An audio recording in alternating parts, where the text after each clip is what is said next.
Hello guys, welcome back to the channel. मैं हूं आपकी दोस्त अशिता एंड जैसे कि आज हमारा थर्सडे है, सो आज हमारा बायोकेमिस्ट्री का दिन है। तो आज हम अपना बायोकेमिस्ट्री का 4th टॉपिक करने वाले हैं और आज का टॉपिक हमारे पास है vacutainers and specimen collection and preservation हम करने वाले हैं आज के इस टॉपिक में। तो सबसे पहले मैं आपको वैक्यूटेनर्स का ही कराऊंगी क्योंकि मैंने आपको रिसेंटली अभी जब पिछला बायोकेम का जो टॉपिक था उसमें मैंने आपको एंटीकोगुलेंट्स कराए थे। अब मैं आपको वैक्यूटेनस के बारे में कुछ बताऊंगी कि वैक्यूटेनस कौन कौन से कलर की होते हैं, कौन कौन से एंटीकोगुलेंट उसमें होते हैं, वो सब मैं आपको बताऊंगी। एंड उसके बाद हम स्पेसिमेन कलेक्शन के ऊपर जाएंगे कि हमने किस किस वे से कैसे कैसे स्पेसिमेन्स कलेक्ट करने हैं, ब्लड कलेक्शन कैसे होता है, क्या क्या आपको प्रिकॉशंस लेने हैं। तो वो सब हम आज इस वीडियो में डिस्कस करने वाले हैं। एंड अगेन, अगर आप मेरे चैनल पर नए हैं तो please do subscribe the channel. So yes, let's get started with our today's video.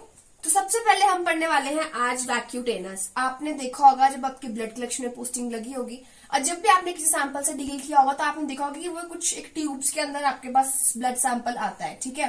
तो उन ट्यूब्स को हम वैक्यूटेनस बोलते हैं। क्यों उनको वैक्यूटेनस बोलते हैं? क्योंकि उनके अंदर प्री मेजर्ड वैक्यूम होता है। जब आप ब्लड कलेक्शन करते हो तो उसके अंदर सिर्फ उतना ही ब्लड आता है जितना उसके अंदर वैक्यूम क्रिएट होता है and that is the standard. हमारे पास स्टैंडर्डाइज्ड वैल्यूज आती हैं उसके अंदर हमारे पास ब्लड की कि कितना ml ब्लड आना चाहिए, तो उसके अंदर उतना ही ब्लड आता है, ठीक है। तो इसलिए है glass tubes with pre measured vacuum, तो उनको हम बोलेंगे वैक्यूटेनस। वैक्यूटेनस बहुत ही ज्यादा बेनिफिशियल होते हैं, इनका बहुत ही ज्यादा अच्छा एक रोल रहता है हमारे पास ब्लड कलेक्शन में। क्यों? क्योंकि इसमें हमारे पास क्या है, कोई स्पिलेज नहीं होता है, ठीक है। कंटामिनेशन का बहुत ही कम चांसेस होते हैं, ब्लड स्पिलेज के भी कम चांसेस होते हैं क्योंकि इसके अंदर वैक्यूम होता है। तो जितना उसको ब्लड चाहिए होता है उतना ही ब्लड लेता है, ठीक है। कोई ब्लड स्पिलेज नहीं होता, कोई आप बिल्कुल hygienic, it's a hygienic way of sample collection. तो वैक्यूटेनस, जब से वैक्यूटेनस इंट्रोड्यूस हुए हैं तो हमारा जो ब्लड कलेक्शन का जो प्रोसीजर है वो बहुत ज्यादा हाइजीनिक बन गया है। अब हम बात कर लेते हैं टाइप्स ऑफ वैक्यूटेनस कि कौन कौन से आपके पास वैक्यूटेनस होते हैं। आपने जब देखा होगा कि अलग अलग कलर्स के वैक्यूटेनस आपके पास आते हैं, तो कौन कौन से कलर के हमारे पास अवेलेबल होते हैं। तो सबसे पहले है आपके पास ग्रे टॉप।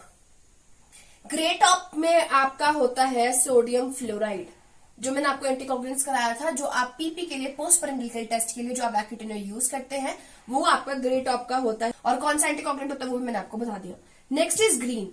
ग्रीन कलर के वैक्यूटेनस भी हम लोगों के पास आते हैं। ग्रीन कलर के अंदर होता है हिपैरिन, ठीक है। जो हिपैरिन एंटीकोगुलेंट होता है वो आपके पास ग्रीन कलर में आता है एंड बेसिकली जब रीनल डायलिसिस जो हुआ है उसमें ये जो वैक्यूटेनस होते हैं वो ज्यादा यूज किए जाते हैं। उसके बाद आता है लेवेंडर। आपका लेवेंडर टॉप है। लेवेंडर टॉप भी आपके पास बहुत आता है। हिमैट में बेसिकली लेवेंडर टॉप के यूज किए जाते हैं। अगर बायोकेम की बात की जाए तो बायोकेम में आपका HbA1c जो है वो लेवेंडर टॉप में होता है एंड आपका जो HB होता है, नॉर्मल आप HB काउंट करते हो, हेमोग्लोबिन एस्टिमेशन करते हो, उसके लिए भी आपके पास लेवेंडर चलता है एंड बाकी जो हिमैट की जितनी भी टेस्टिंग है वो सारी आपके पास लेवेंडर टॉप में होती है। उसके बाद आता है एंड इसके अंदर जो एंटीकोगुलेंट प्रेजेंट होता है दैट इज EDTA, ठीक है। मैं एंटीकोगुलेंट्स की आपकी क्लास ले चुकी हूं और वो वीडियो अगर आपने नहीं देखा है तो please do check out it, तभी आपको एंटीकोगुलेंट्स के रोल के बारे में पता चलेगा। तो जो लेवेंडर टॉप होता है उसमें होता है आपके पास EDTA, ठीक है। उसके बाद आता है आपके पास रेड टॉप। जो रेड वायल होती है ना, रेड टॉप वाली जो वायल होती है वो प्लेन होती है, उसके अंदर कोई भी एंटीकोगुलेंट प्रेजेंट नहीं होता है, ठीक है। उसके बाद आता है आपके पास रॉयल ब्लू टॉप।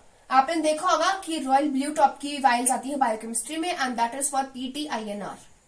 और इसके अंदर जो आपके पास एंटीकोगुलेंट है that is sodium citrate in the ratio of 1:9। 1:9 है वो ब्लू टॉप में आता है, वो होता है बायोकेम में PTINR के टेस्ट के लिए। एंड जो 1:4 होता है that is in black, that is आपका जो वेस्टर्गन मेथड से ESR, इथ्रोसाइट सेडिमेंटेशन रेट का जो मेजरमेंट होता है वो आपका ब्लैक के थ्रू होता है। उसमें जो रेशियो होता है एंटीकोगुलेंट का वो होता है 1:4 और होता है उसमें भी सोडियम साइट्रेट ही है। ये मैंने आपको एंटीकोगुलेंट्स वाले टॉपिक में बिल्कुल सारी चीजें आपको मैंने वहां पे कवर की हैं। अगर आपको कुछ भी डाउट है तो आप उस वीडियो को जाके चेकआउट कर लो। ये है आपका गोल्ड टॉप। गोल्ड टॉप में कुछ एंटीकोगुलेंट तो नहीं होता लेकिन इसके अंदर जेल प्रेजेंट होता है जो करता है एक्ट एज अ बैरियर। वो एज अ बैरियर एक्ट करता है आपके वैक्यूटेनर में ब्लड एंड उसके बीच में, ठीक है। तो ये हो गया आपका गोल्ड टॉप। तो ये थे आपके सारे वैक्यूटेनस जो मैंने एक्सप्लेन कर दिए। अब इसमें जब आप मान लो कि आप ब्लड कलेक्शन कर रहे हो तो आपको क्या उसमें एक ऑर्डर फॉलो किया जाता है। जब आप ब्लड कलेक्शन करते हो उस टाइम पे आपको एक ऑर्डर फॉलो करना होता है ब्लड को ट्रांसफर करने के लिए वैक्यूटेनस में। तो वो कौन सा ऑर्डर होता है वो भी आपको ध्यान में रखना होता है। तो अगर आपने किसी का ब्लड सैंपल लिया है एंड उसके टेस्ट में अगर आपको ब्लड कल्चर दिया है तो सबसे पहले आप ब्लड कल्चर वायल को फिल करते हो, बाकी वायल्स आपने बाद में फिल करनी है। अगर आपके लिए ब्लड कल्चर का पेशेंट आया जिसका ब्लड कल्चर का टेस्ट है तो आपने सबसे पहले ब्लड कल्चर की बॉटल को फिल करना है, ठीक है। उसके बाद आता है आपके पास लाइट ब्लू। अब मान लो कि पेशेंट के इन सारे वाइल से रिलेटेड सारे टेस्ट हैं, ठीक है, ये मान लो आप। उसके बाद उसका ब्लड कल्चर अगर दिया है तो आपने पहले ब्लड कल्चर वाली वाइल को फिल किया। नेक्स्ट आपके पास उनका टेस्ट है पीटीआईएनआर का, तो उसमें आपने लाइट ब्लू वाइल को फिर फिल करना है। सेकंड स्टेप पे लाइट ब्लू फिल होगी। उसके बाद आपने रेड वाले वैक्यूटेनर को फिल करना है। रेड के बाद आपने गोल्ड टॉप का अगर यूज हो रहा है तो आपने गोल्ड टॉप वाले को फिल करना है। उसके बाद green, lavender, black and grey, ठीक है। इस ऑर्डर में आपके वैक्यूटेनर्स को फिल किया जाता है ब्लड से। ये करेक्ट ऑर्डर होता है एंड ये आपसे वाइवा में पूछा जा सकता है कि what is the order of blood collection, किस ऑर्डर में आपसे वैक्यूटेनर में आपको ब्लड फिल करना होता है। तो ये था वैक्यूटेनर से रिलेटेड। तो हमारे वैक्यूटेनर्स कवर अप हो गया। अब हम स्पेसिमेन कलेक्शन की बात कर लेते हैं। तो स्पेसिमेन कलेक्शन में बेसिकली आपके पास 3 सैंपल आते हैं, that is urine, fluid and blood. Blood का काफी लंबा है, तो ब्लड का मैं आपको अलग से टॉपिक अभी एक्सप्लेन करती हूँ। पहले मैं आपको यूरिन एंड फ्लूइड एक्सप्लेन कर देती हूँ।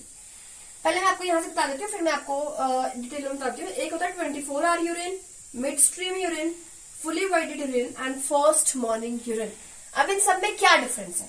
अब देखो, जो यूरिन है आपके पास, यूरिन बेसिकली हमारे पास 4 तरह का यूरिन लिया जाता है। यूरिन हमारे पास 4 टाइप्स का लिया जाता है। एक होता है 24 आवर यूरिन, एक होता है mid stream urine, fully voided urine and first morning urine. 24 hour urine हम क्यों लेते हैं? जब आपको प्रोटीन एस्टिमेशन करना होता है तब आप 24 आवर यूरिन लेते हो। इट मीन्स कि आपने 24 आवर्स का यूरिन एक कंटेनर में कलेक्ट करना होता है, ठीक है। आपने 24 आवर्स का यूरिन कलेक्ट करना है एंड उसका फर्दर एग्जामिनेशन किया जाता है प्रोटीन एंड शुगर एस्टिमेशन के लिए। उसके बाद आता है आपका मिड स्ट्रीम यूरिन।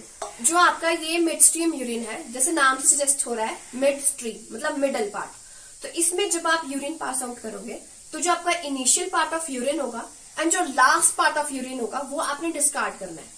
जो लास्ट और फर्स्ट पार्ट को छोड़ के जो बीच पार्ट वाला यूरिन होगा आपने उसको कलेक्ट करना होता है। ये होता है आपका मिड स्ट्रीम यूरिन, ठीक है। एंड अगला है आपके पास fully voided urine. Fully voided urine का मतलब ये है कि आपने कोई भी पार्ट यूरिन का डिस्कार्ड नहीं करना है, आपको सारा का सारा यूरिन कलेक्ट करना होता है। इसमें 24 आवर्स का यूरिन नहीं होता कि आपने 24 आवर कलेक्ट करना है, नहीं। आपको जिस टाइम पे लग रहा है कि यू हैव टू यूरिनेट, उस टाइम पे आपने उसको पूरे यूरिन को कलेक्ट करना है एंड आपने लैब में छोड़ जाना है। एंड अगला होता है आपका first morning urine. First morning urine हम क्यों लेते हैं? फर्स्ट मॉर्निंग यूरिन आपका माइक्रोस्कोपिक एग्जामिनेशन के लिए होता है, क्योंकि जो फर्स्ट मॉर्निंग यूरिन होता है वो कंसंट्रेटेड यूरिन होता है एंड उस टाइम पे आपके जितने भी सेलुलर स्ट्रक्चर्स होते हैं वो बहुत ज्यादा इजीली विजिबल होते हैं अंडर माइक्रोस्कोप, तो आपको फर्स्ट मॉर्निंग यूरिन देना पड़ता है। तो ये था आपके पास यूरिन कलेक्शन को लेकर टॉपिक, ठीक है। वैसे तो आपको यूरिन का टॉपिक एक अलग से है, उस टाइम भी मैं आपको एक्सप्लेन करूंगी, बट अभी आपने सिर्फ ये बातें ध्यान में रखनी है कि कितने टाइप के यूरिन होते हैं एंड किस किस चीज के लिए वो किए जाते हैं। तो मैंने आपको किस किस चीज के लिए उनको कलेक्ट किया जाता है, तो 24 आवर यूरिन प्रोटीन एस्टिमेशन के लिए है एंड जो आपका मिड स्ट्रीम यूरिन है वो बेसिकली आप करते हो यूरिन कल्चर के लिए। अगर कोई बैक्टीरियल इन्फेक्शन है तो उसको रिकग्नाइज करने के लिए आपका मिड स्ट्रीम यूरिन जाता है। एंड नेक्स्ट आपके पास है इसमें दिया हुआ फुली वॉइडेड यूरिन।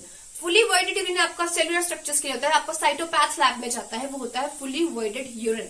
एंड जो फर्स्ट मॉर्निंग यूरिन है वो भी आपका पैथोलॉजिकल आइडेंटिफिकेशन के लिए ही होता है, रूटीन माइक्रोस्कोपी के लिए होता है, तो वो आपका होगा फर्स्ट मॉर्निंग यूरिन।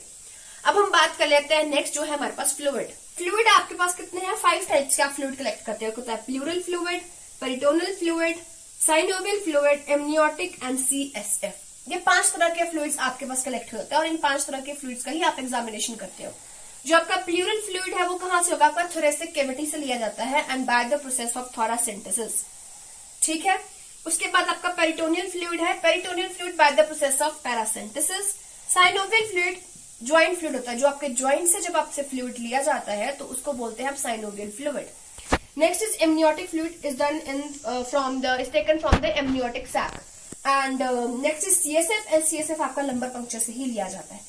अब आप सोच रहे होंगे कि एमनियोटिक फ्लूइड क्यों ले रहे हैं, क्योंकि अमीनोसिंथेसिस तो बैंड है एंड एमनियोटिक फ्लूइड आप अमीनोसिंथेसिस के प्रोसेस से ही लोगे, तो जो आपका एमनियोटिक फ्लूइड है वो बिलिरुबिन एस्टिमेशन के लिए लिया जाता है, ठीक है। आपका जो बिलिरुबिन एस्टिमेशन होता है वो आपका एमनियोटिक फ्लूइड से किया जाता है। तो अब हम बात कर लेते हैं ब्लड की कि आपने ब्लड कलेक्शन कैसे करना है।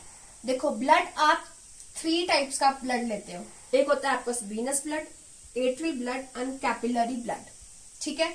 जो आपका वीनस ब्लड होता है, मैक्सिमम हम जितने भी टेस्ट करते हैं वो आपके वीनस ब्लड से होते हैं। एंड वीनस ब्लड आप कौन से वेन से ब्लड लेते हो? That is entry cubital when, ठीक है, एंटीक्यूबाइटल वेन से आप ब्लड सैंपल लेते हो एंड इन केस अगर एंटीक्यूबाइटल किसी के प्रोमिनेंट नहीं है तो जो भी प्रोमिनेंट वेन होती है वहां से हम ब्लड कलेक्शन करते हैं, बट फर्स्ट प्रेफरेंस हमारी एंटीक्यूबाइटल वेन की ही होती है।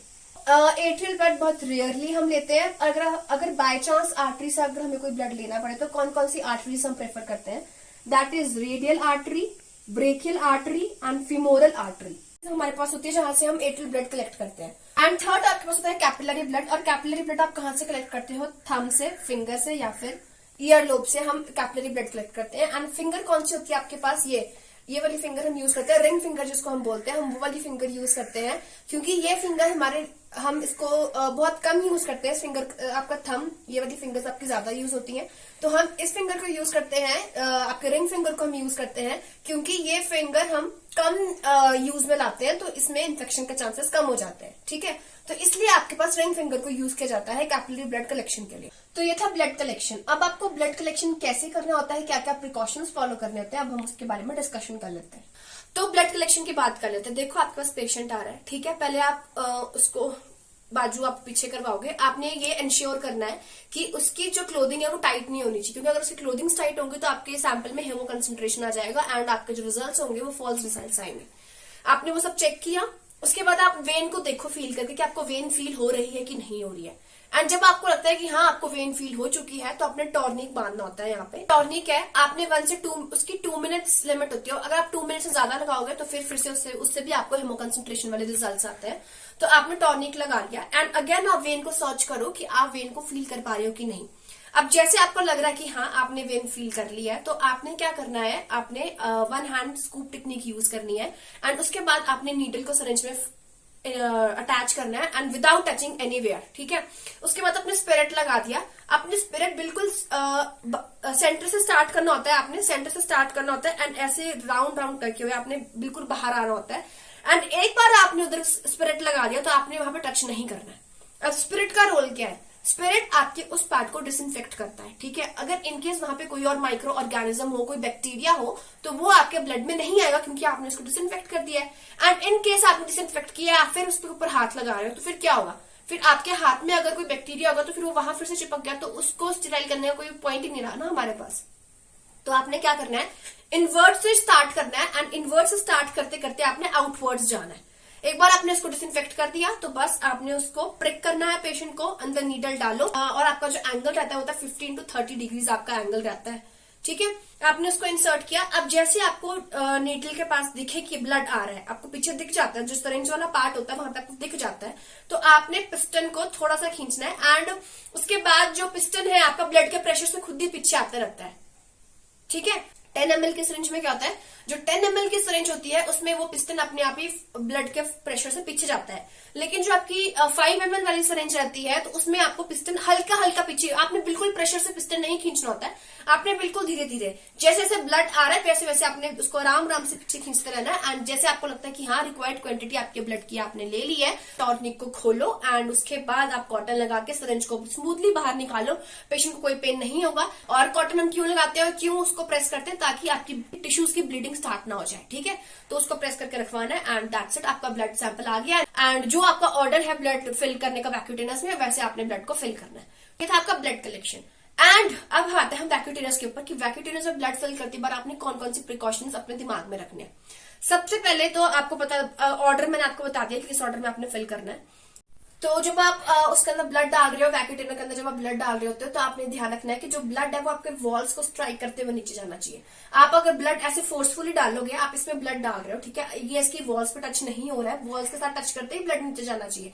अगर आप ब्लड को सीधे ऊपर से डालोगे, सीधे नीचे गिरा तो ब्लड में हेमोलिसिस हो जाएगा, जो भी उसके अंदर जो सेल्स है उनका ब्रेकडाउन हो जाएगा, क्योंकि वो बहुत डेलिकेट है ना। अगर आप उसको फोर्सफुली डालोगे तो सेल्स में ब्रेकडाउन होगा, फिर अलग से आपके पास फॉल्स रिजल्ट आएंगे। तो जब भी ब्लड डालना होता है आपने वॉल्स के साथ स्ट्राइक करके आपका ब्लड अंदर जाना चाहिए। ठीक है, एंड उसके बाद अगर आप एंटीकोगुलेंट वाला वायल यूज करें, अंदर एंटीकोगुलेंट प्रेजेंट है, तो आपने उसको मिक्स करना होता है। एंड यूं जैसे आपका ये 8 है ना, 8 की फॉर्म में आपने उसको घुमाना होता है ताकि उसकी प्रॉपर मिक्सिंग हो जाए एंड वो उसमें ऐसा नहीं हो कि आपका एंटीकोगुलेंट ज्यादा ही रेशियो में है एंड ब्लड आपका कम रेशियो में। नो, आप इसको मिक्स करना है, स्मूथली मिक्स करना है, ताकि उसमें आपके पास कोई भी अप्स एंड डाउन्स ना रहे कंसेंट्रेशन में। एंड आप उसको कैसे इन्वर्ट करते हो, 8 की फॉर्म में इन्वर्ट करते हो। जैसे आप 8 लिखते हो ना ऐसे, तो वैसे ही आपका वैक्यूटेनर, आपने ये वैक्यूटेनर है तो ये ऐसे जाएगा 8 की फॉर्म में, ठीक है। तो ऐसे आपने उसको 5 to 8 टाइम्स करना होता है, ताकि आपका एंटीकोगुलेंट और ब्लड जो है वो आपस में अच्छे से मिक्स हो जाए। अगर मैं बात करूं ट्रांसपोर्ट एंड प्रिजर्वेशन की, स्टोरेज की, तो अगर आपका जो सैंपल आप ले रहे हो तो विद इन 2 आवर्स वो लैब में जाना चाहिए एंड विद इन 2 आवर्स ही वो प्रोसेस हो जाना चाहिए, ठीक है। ये आइडियल टाइम होता है, that is usually within 2 hours. लेकिन इन केस आप उस सैंपल को डिले कर रहे हो तो आप उसको कैसे प्रिजर्व करना है, आप उसको 4 डिग्री सेल्सियस पे रेफ्रिजरेट करते हो या फिर आप उसको फ्रीज कर सकते हो। तो ये 2 मेथड्स होते हैं प्रिजर्वेशन की, या तो आप उसको 4 डिग्री सेल्सियस पे रेफ्रिजरेट करो या फिर आप उसको फ्रीज कर लो।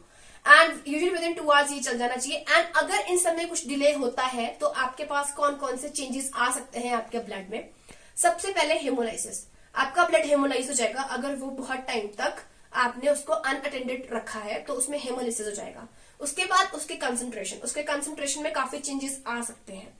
थर्ड ये हो सकता है कि आपका उसमें अगर आप ग्लूकोज एस्टिमेशन कर रहे हो, अगर उसमें पूरा ग्लूकोज का जो साइकिल है, ग्लाइकोलाइसिस का जो साइकिल है, अगर वो कंप्लीट हो गया तो ग्लूकोज की जो टेस्टिंग है उसमें भी आपके पास फ्लक्चुएशंस आएंगे।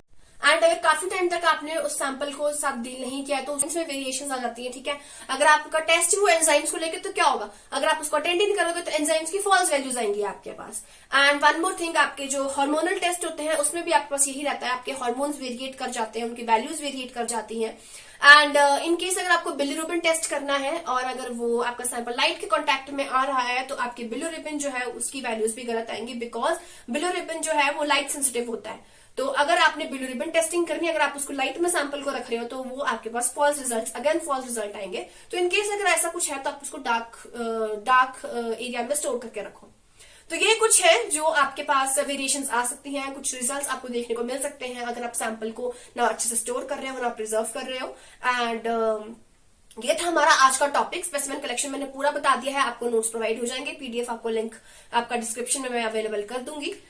सो आई होप आपको आज का टॉपिक समझ में आया होगा। एंड मैंने आपको कोशिश की है कि मैं आपको बहुत अच्छी तरह से सब समझा सकूं एंड आपको नोट्स भी प्रोवाइड कर रही हूं, तो आई थिंक आपको कोई दिक्कत नहीं हुई होगी। लेकिन अगर आपको फिर भी कोई डाउट्स है, कोई क्वेरीज है, आप मुझे कमेंट सेक्शन में बता दो, इंस्टाग्राम पे डीएम कर दो।